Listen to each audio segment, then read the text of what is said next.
Muy buenas tardes, queridos estudiantes. El día de hoy vamos a estar desarrollando Derecho Internacional Público. Vamos a estar desarrollando la unidad número 5.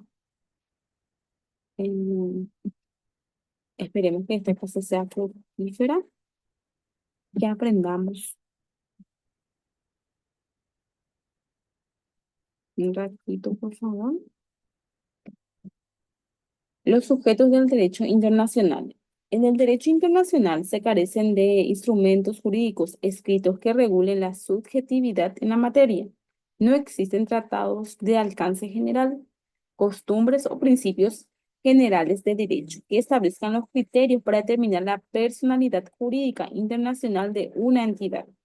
Sin embargo, en la opinión consultiva, en el caso de reparación de los daños sufridos del Servicio de las Naciones Unidas, la Corte Internacional de Justicia determinó que los estados no son los únicos sujetos del derecho internacional y que los sujetos no reúnen precisamente iguales características ni los mismos derechos y obligaciones internacionales, y que la noción de sujeto de derecho internacional es evolutiva.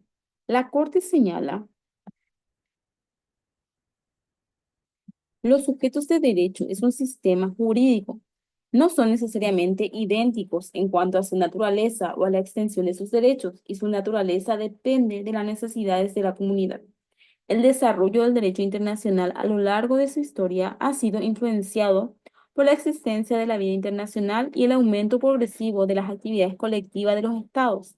Ha hecho ya surgir ejemplos de acción en el plano internacional por ciertas entidades que no son estados. En la comunidad internacional contemporánea, efectivamente existe una serie de entes de diferentes naturalezas que poseen subjetividad internacional. Pueden afirmarse entonces que los sujetos del derecho internacional son aquellos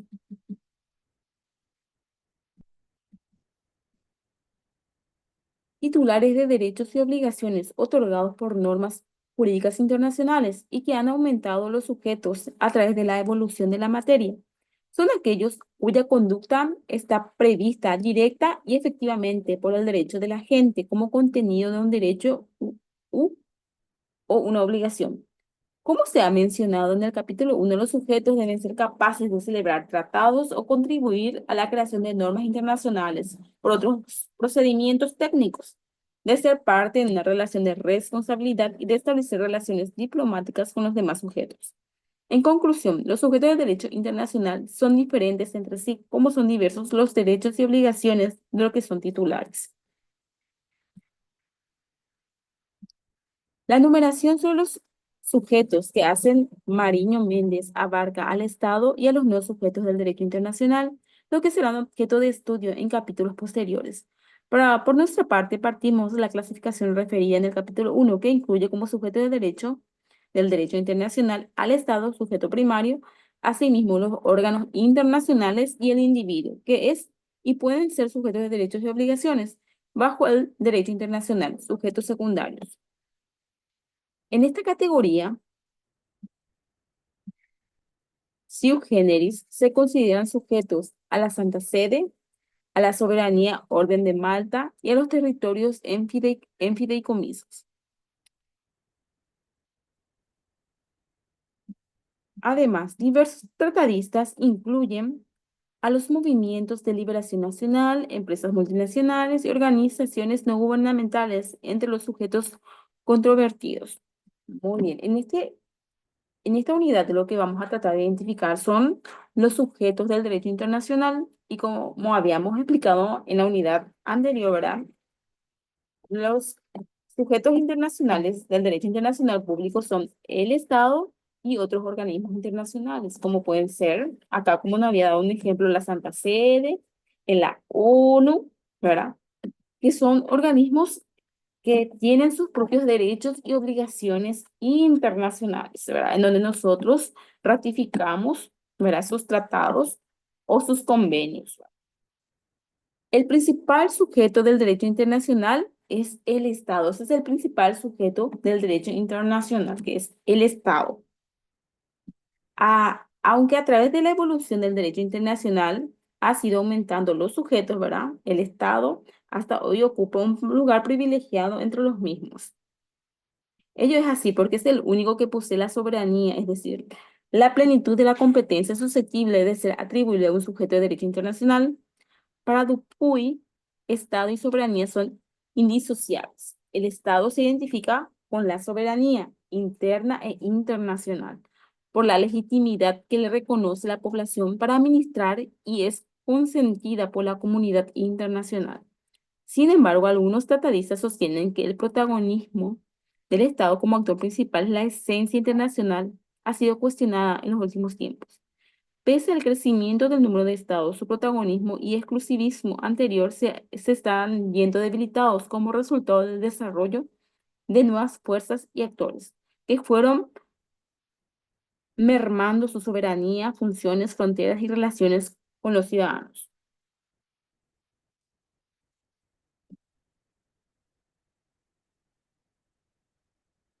En cuanto a las organizaciones internacionales, lo que diferencia el Estado de las mismas es de aquella que no posee sino las competencias funcionales estrictamente circunscritas a las relaciones de sus objetivos y sus fines. Elementos constitutivos. El Estado constituye una comunidad compuesta por un territorio y una población sometidos a un poder político organizado y cuya nota característica es la soberanía. Fernández Tomás afirma que todo Estado debe poseer un elemento constitutivo imprescindible para demostrar su propia existencia. Y es por esos elementos, tal como se contempla en el artículo 1 de la Convención Panamericana sobre los Derechos y Deberes de los Estados, adopta en Montevideo el 26 de diciembre de 1993 son territorio, son las características constitutivas, o sea, los elementos constitutivos, territorio, población y organización política. El artículo 1 de la Convención Estatal, el Estado como persona del derecho internacional debe reunir los siguientes requisitos: población permanente, territorio determinado, gobierno, capacidad de entrar en relaciones con los demás estados. O sea que son cuatro eh, los requisitos para que, o sea que cuatro los requisitos para que un estado pueda formar parte de la Convención de los Derechos Internacionales, ¿verdad? El territorio.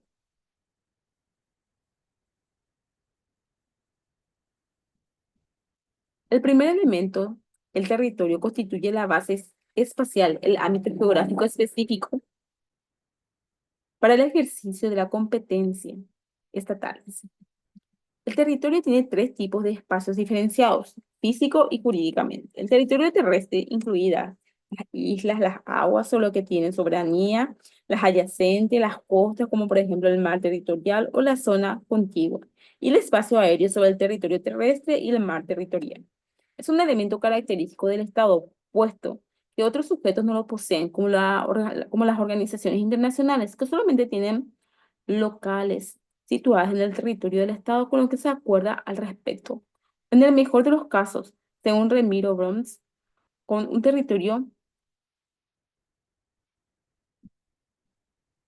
funcional generalmente de los Estados miembros como el de la Comunidad Europea. La población, el segundo elemento, ¿verdad? Es el soporte humano necesario para la pertenencia de un territorio a un determinado estado. En casos excepcionales, como en territorios deshabitados o difícilmente accesibles, cabe mantener la pertenencia de un territorio a un estado, aunque esa población constituya un tránsito esporádico, como en el caso de las tribus nómadas o de pescadores temporales en Geolandia. Como la regla general, la población posee la nacionalidad del Estado, pudiendo ser homogénea o heterogénea. Las minorías con base étnica o racional precisamente pueden encontrarse dentro de un Estado e influir en su organización política.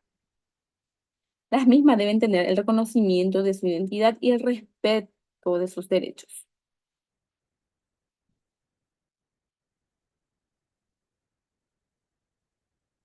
La organización política o gobierno. El derecho internacional exige la existencia de un gobierno, la presencia de un poder que produzca la población y el territorio efectivo y establemente. Debe existir una voluntad colectiva organizada bajo una autoridad suprema, la capacidad de controlar adecuadamente el territorio estatal y la población de manera responsable, evitando daños a otros estados y sus naciones dentro del territorio estatal. Ramiro Broms entiende por gobierno la existencia de una organización política capaz de establecer y mantener el orden interno y apta para participar en las relaciones internacionales de forma independiente. La nación y el Estado. El término nación se equipara por extensión a Estado, como por ejemplo en el seno de la Organización de las Naciones Unidas se refiere a los estados bajo la comunidad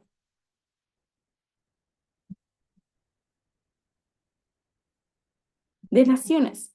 La palabra nación proviene del latín nascor, que significa nacer. A diferencia del Estado, constituye una comunidad humana con ciertas características comunes como el mismo origen étnico, idioma, religión, raza, costumbres y aspiraciones, lo que se denomina identidad nacional. A menudo comparten un territorio y el Estado pudiendo también carecer de territorio propio, para luego convertirse en Estado. Se reúnen las condiciones para ello. Columbus y Wolfe identifican la diferencia entre la expresión Estado y nación al decir que son conceptualmente muy distintas, aunque se los usa de forma indiferenciada con mucha frecuencia. La nación viene a ser un concepto histórico fundado en la identidad cultural que comparten personas individuales. El Estado es una unidad política definida en función de población, territorio y un gobierno autónomo. La nación es la colectividad que ha alcanzado la integración cultural entre sus miembros en el transcurso de un proceso histórico común y gracias a la cual goza de una capacidad de actuación y relación con unas colectividades internacionales, así como una autonomía funcional internacional garantizada por la identificación entre individuos y la nación. Tomando en cuenta dicho concepto,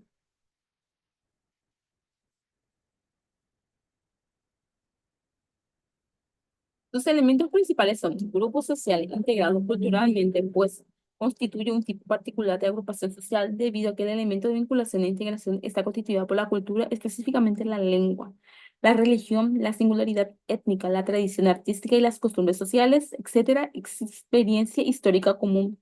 La formación de una comunidad nacional debe tener un largo periodo histórico en lo que va gestando y transmitiendo la cultura entre los miembros de todos los grupos sociales, lo que surge la nación. Autonomía funcional interior y exterior. La nación, como grupo integrado, debe gozar de una capacidad de actuar colectivamente tanto respecto a sus miembros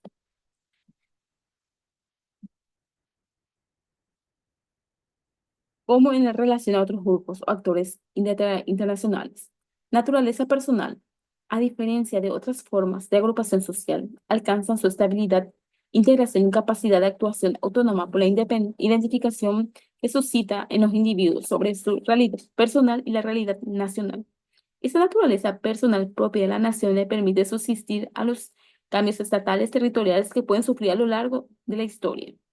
Principio de la autodeterminación. El concepto de la autodeterminación fue presentado a las comunidades internacionales por el presidente de los Estados Unidos, Woodrow Wilson, como parte de sus propuestas para el mantenimiento de la paz y en tal sentido incorporarlo en los instrumentos jurídicos que surgirían en el proceso de paz tras la Primera Guerra Mundial. Si bien entonces no se incorporó la libre determinación de los pueblos como un principio, ya se produjo un avance en cuanto a las situaciones coloniales al establecerse el sistema de los mandatos para las colonias europeas.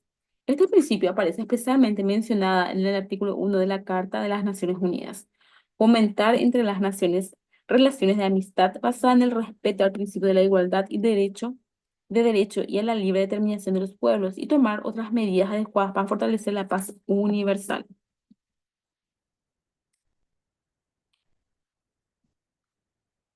El artículo 55 de la Carta estipula, con el propósito de crear las condiciones de estabilidad y bienestar necesaria para las relaciones pacíficas y amistosas entre las naciones basadas en el respeto al principio de la igualdad de derechos y a la libre determinación de los pueblos, la organización promoverá el mismo.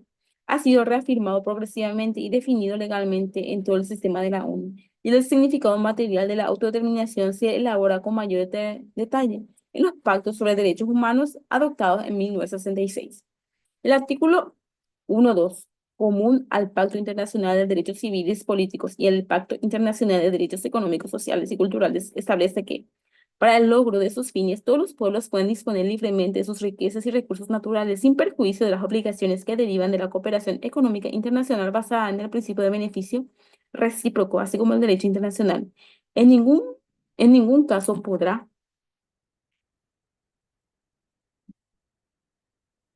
privarse a un pueblo de sus propios medios de subsistencia. Por otra parte, cabe mencionar que su observación general sobre el derecho de libre determinación de los pueblos, el Comité de Derechos Humanos de la ONU ofreció orientaciones sobre las obligaciones correspondientes de los estados, observando, entre otros puntos, que, de conformidad a los propósitos y principios de la Carta de las Naciones Unidas, artículo 1 del Pacto Internacional de Derechos Civiles y Políticos, reconoce a todos los pueblos tienen el derecho de la libre determinación. Este derecho reviste especial importancia ya que su ejercicio es una condición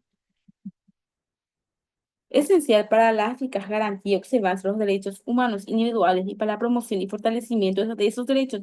Y por esta razón, los estados han enunciado el derecho a la libre determinación en una disposición de derecho positivo en ambos pactos, e incluida dicha disposición como artículo 1, separado de todos los demás derechos reconocidos en dicho instrumento y anterior a los mismos. El principio, desde el punto de vista normativo, se encuentra también el derecho de las resoluciones de la Asamblea General, como la 1514, que contiene la Declaración sobre la concesión de la independencia a los países y los pueblos coloniales. Son los criterios para transmitir información sobre los territorios no autónomos y la resolución que aprobó sobre los principios del derecho internacional referente a las relaciones de amistad y de la cooperación de los estados de conformidad con la Carta de las Naciones Unidas, que proclamó el principio de igualdad de derechos y la libre determinación de los pueblos. Reconocimiento de un nuevo estado, teoría, formas de reconocimiento. Con respecto al surgimiento de un nuevo estado, según Fernández Tomás, el reconocimiento es el acto por el cual un Estado constata la existencia de una entidad estatal en un territorio determinado. Se trata de un acto libre y discrecional que se ejerce con finalidad política. No se impone la obligación de reconocer, sino más bien la obligación de no reconocer en determinadas circunstancias. No puede reconocerse, por ejemplo, si no fuera respetado el principio de libre determinación de los pueblos al respecto. El Instituto de Derecho Internacional en su sesión de Bruselas de 1936 ha dicho que el reconocimiento de un Estado nuevo es el acto libre por el cual uno o varios Estados constatan la existencia entre un territorio determinado de una sociedad humana políticamente organizada independiente de cualquier otro Estado existente capaz de observar las prescripciones del derecho internacional y manifiestan consiguientemente su voluntad de considerarlo como miembros de la comunidad internacional. En cuanto al carácter del reconocimiento, existen dos teorías. Una basada en el carácter de reconocimiento declarativo, es decir, que no hace sino aceptar públicamente una situación preexistente, y otra teoría es que se basa en que tiene un carácter constitutivo. Vale decir que el Estado, para ser considerado como tal, debe estar reconocido. Respecto a las formas, el reconocimiento no requiere de un reconocimiento específico, pudiendo ser expreso e implícito. En el caso del reconocimiento expreso debe haber una exteriorización mínima de la voluntad de un Estado de reconocer a otro. Por ejemplo, el reconocimiento expreso de un Estado por vía de tratado, como el celebrado en 1993 entre el Reino de España, la República Francesa y el Principado de Andorra, de buena vecindad, amistad y cooperación, que en el artículo 1 establece: el Reino de España y la República Francesa reconocen al Principado de Andorra como Estado soberano.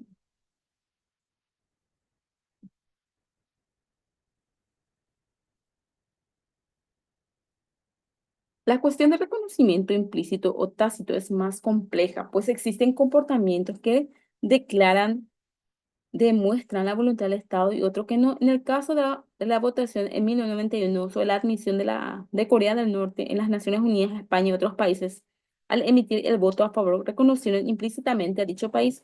Lo mismo pueden decirse de la designación de representantes diplomáticos. Sin embargo, la participación en una misión de paz en las Naciones Unidas no significa un reconocimiento implícito, como en el caso de la Fuerza de Paz de España respecto al territorio de Kosovo. Soberanía e independencia del Estado. La soberanía no constituye un título capaz de dotar al título de ella de cualidades limitadas. Ella está limitada por la soberanía de los demás estados conforme al derecho internacional. La independencia es a la vez la condición y el criterio de la soberanía. Reconocida que ella a su vez la soberanía jugará a su turno como el garante de la independencia. La soberanía es el garante de la independencia. La soberanía es el garante de la independencia porque reconoce una identidad estatal, conlleva la obligación de terceros estados en no inmiscuirse en los asuntos internos de aquel Estado soberano.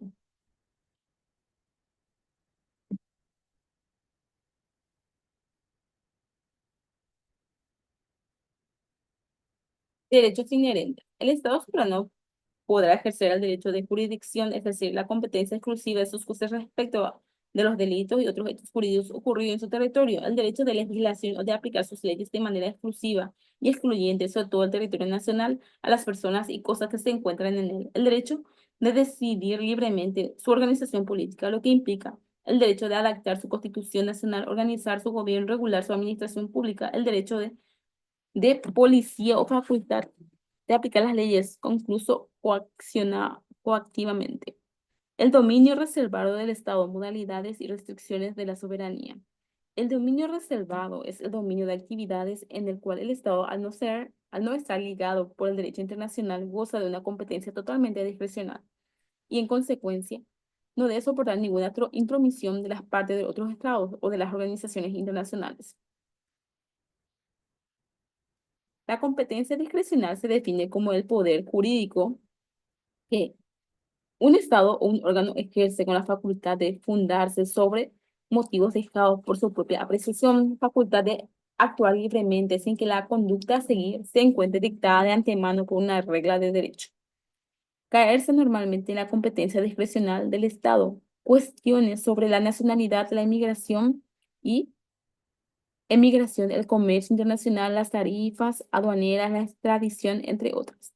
Sin embargo, según Podesta Costa, lo relativo a las tarifas aduaneras y al intercambio comercial en principio interesa al Estado local, pero un reglamento unilateral podría afectar a otro Estado, por lo que desde el punto de vista político, un Estado no puede proceder al respecto por sí solo. Con la idea del dominio reservado se pretende salvaguardar determinados asuntos que son esenciales para la formación y la existencia del Estado, como la nacionalidad, por ejemplo. Tipos de Estado. El Estado soberano e independiente. El Estado independiente o soberano es definido como toda nación que se gobierna a sí misma bajo cualquier forma que sea y tiene facultad de comunicar directamente con las otras. Como se ha dicho, el Estado soberano es una comunidad constituida con orden jurídico relativamente centralizado en un ámbito espacial limitado que se presenta como carácter permanente. Esto interiormente, a fin de tener en concepto acabado de la soberanía, es menester también tener en cuenta qué características ofrecen las relaciones del orden jurídico estatal con otros ordenamientos jurídicos, es decir, en el orden internacional, un Estado soberano es el que depende solo en el derecho internacional de ningún otro orden jurídico estatal. Es independiente de todos ellos y tampoco depende de ningún otro sujeto del derecho internacional. Dionisio Anciloschi, en su voto individual anexo a la opinión consultiva del Tribunal Permanente de Justicia Internacional en el caso entre Alemania y Austria sobre el régimen aduanero expresado.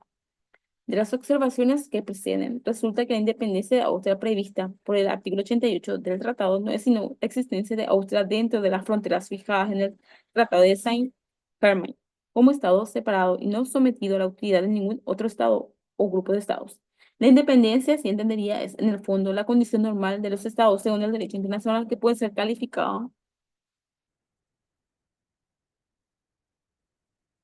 tanto como soberanía suprema potestad o como soberanía exterior que se comprende por ella en que el Estado no tiene sobre sí ninguna otra autoridad salvo la del derecho internacional. Lo que distingue el Estado soberano de otro sujeto que se encuentra en una relación de dependencia con un orden jurídico estatal como la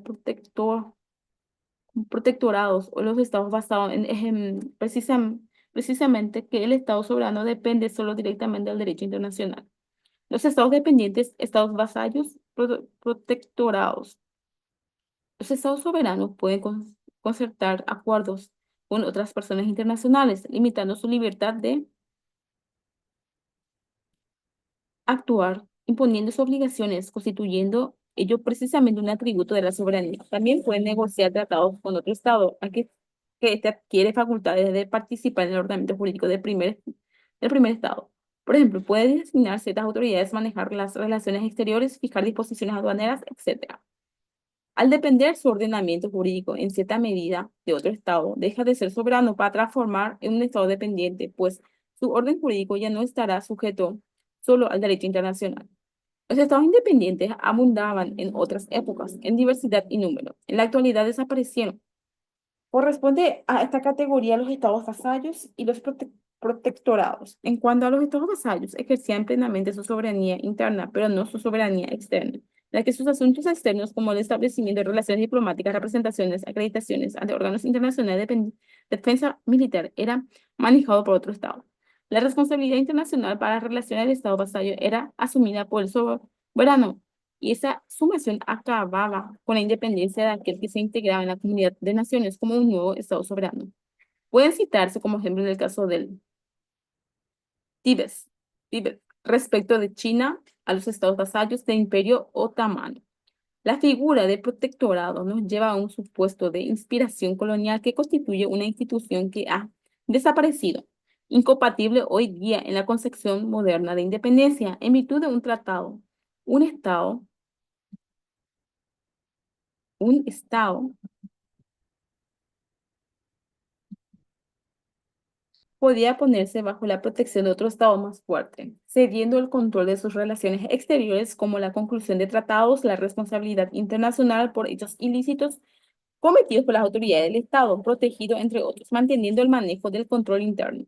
El Estado protector mantenía tropas en el territorio del Estado protegido y las decisiones de los tribunales de este estaban sujetos al control del Tribunal Superior del primero. La diferencia entre los estados vasallos, que es el protectorado, proviene de un acuerdo entre estados y no impuesto por la fuerza. Significaba el protectorado una unión políticamente, un acuerdo, cuya repartición de competencia podía variar dependiendo de la relación entre las partes. Podría citarse como ejemplo el caso del protectorado de Alemania en Togo, mediante el Tratado del 15 de julio de 1884, el del Protectorado francés de Marruecos mediante el Tratado de Fez de 1912, o el Protectorado de Gran Bretaña sobre Egipto en 1914 y 1922, entre otros. Estados asociados autónomos, estados diminutos. Son aquellos que por un acto de libre determinación o mediante un tratado mantienen su autonomía interna y partes de su capacidad internacional derivan al otro estado, como por ejemplo la defensa y la representación internacional. Pueden darse como ejemplo Puerto Rico, asociado a los Estados Unidos, y la isla Cook, asociado a Nueva Zelanda.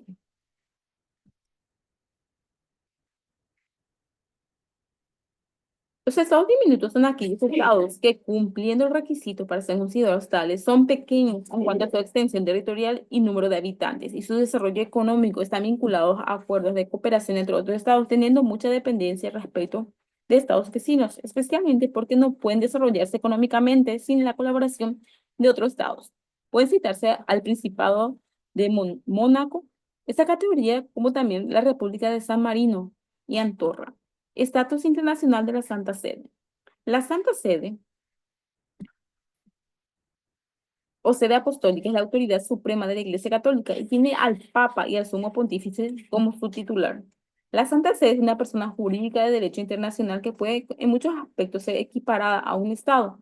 En dicha condición suscrita y ratificada la Convención de Viena sobre relaciones diplomáticas sobre el derecho de los tratados, también fue invitada a participar en el año 1975 de la Conferencia de Viena, en que se realizaba la adopción de una convención sobre relaciones de los estados en los organismos internacionales de carácter universal, en observador en la ONU y partícipe de numerosas organizaciones del sistema de las naciones.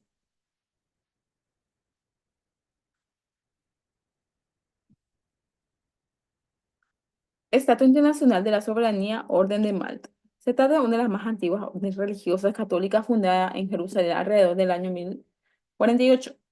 Ha sido reconocida por las naciones como un ente independiente del derecho internacional, la soberana y militar Orden Hospitalaria de San Juan de Jerusalén de Rodas y de Malta, más conocida como la Soberanía Orden de Malta. Tienen doble carácter. La misión de la orden está resumida en su lema Tweet, Fidei et Obsequium, Open alimentar, presenciar y proteger la fe, y servir a los pobres y a los enfermos que representa al Señor.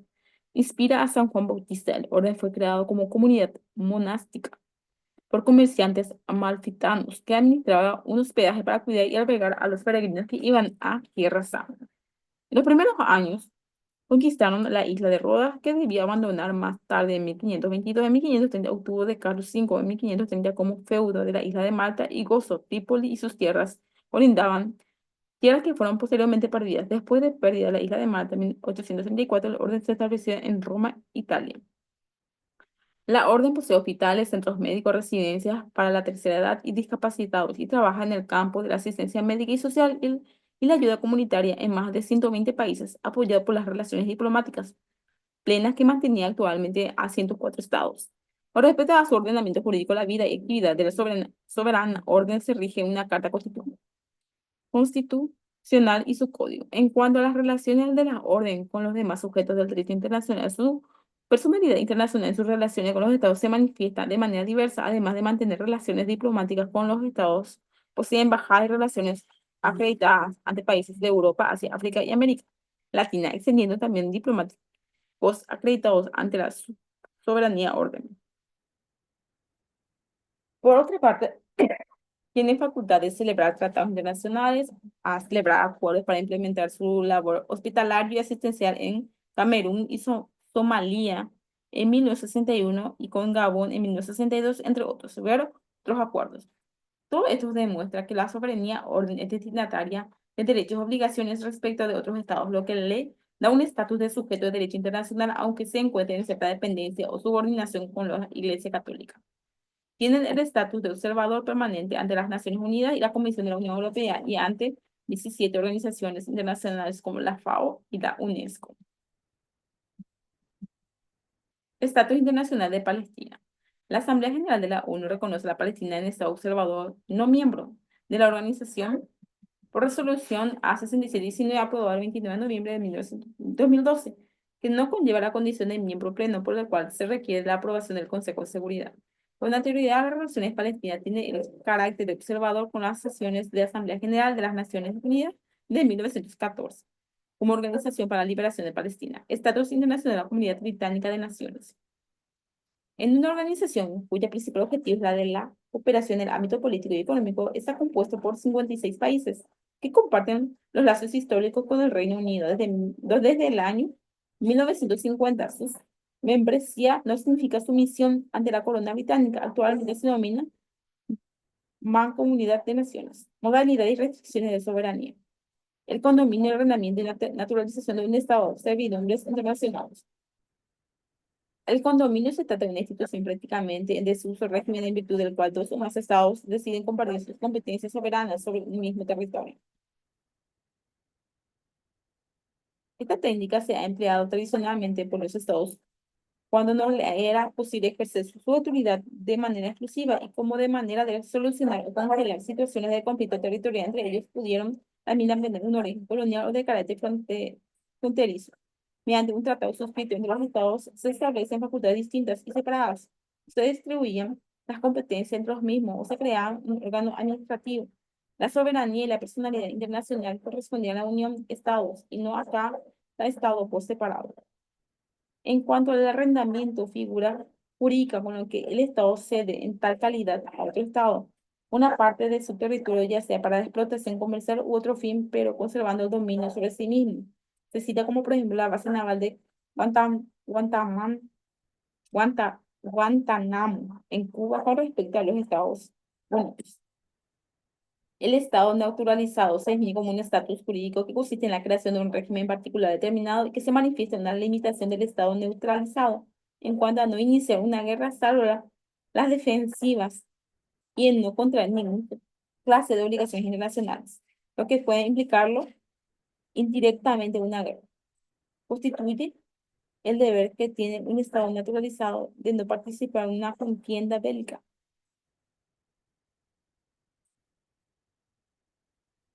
Ni fortalecer ninguno de los países en conflicto bajo un régimen contractual, salvo que lo hagan en legítima defensa. No se trata de una, no se trata de una incapacidad del Estado, sino de una modificación voluntaria de su capacidad de observar y que tiene la seguridad las siguientes características.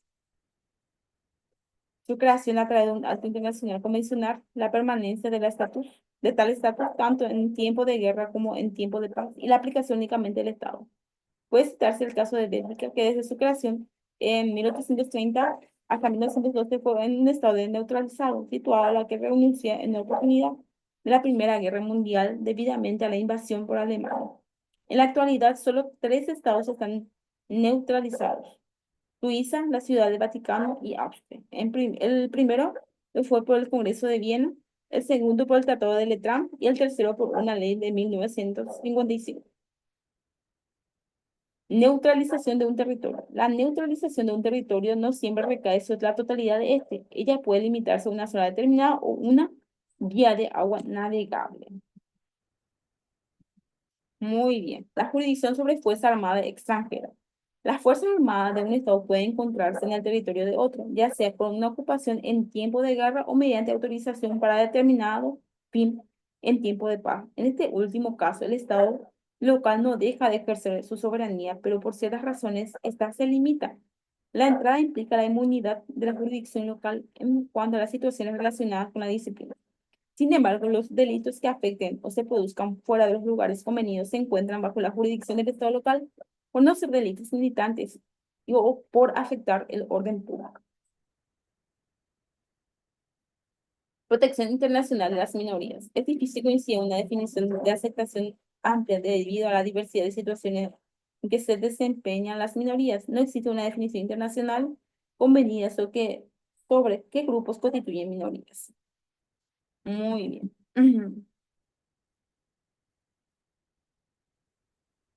Territorio bajo mando o territorio en fideicomiso.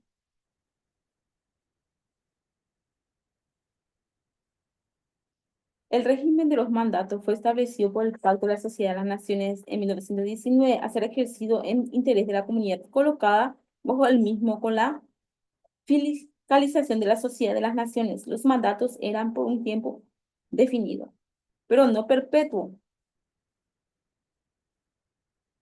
Los mandatos eran ya que los mandatos eran por un tiempo indefinido, pero no perpetuo, ya que al alcanzar un grado de progreso, el territorio en cuestión podía ser liberado, convirtiéndose en estado independiente. Es el fideicomiso. El régimen tenía tres características: la potencia monetaria ejercía determinadas competencias en los territorios bajo su mandato, la potencia estaba sujeto a ciertas obligaciones y también estaba sometida en el control internacional. Se extinguía el mandato cuando el territorio sujeto al acceso al sujeto. O sea que también está sometido al control internacional. Se extinguía el mandato cuando el territorio sujeto a él accedía a un régimen de completa independencia. El régimen de fideicomiso, por el que determinados territorios se ponían bajo la tutela y administración a un Estado, constituye una redactación del de los campos que se encontraban vinculados a la existencia misma de la Sociedad de las Naciones. El fideicomiso se aplicó a todos los territorios que el término de la Segunda Guerra Mundial se llaman sujetos al régimen de mandato. La Carta de las Naciones Unidas creó un Consejo de Administración Fiduciaria que después de la después de los importantes servicios que prestó la comunidad internacional en 1994, suspendió sus actividades al no existir ya fideicomisos de la ONU. Muy bien, con eso terminamos la clase de hoy.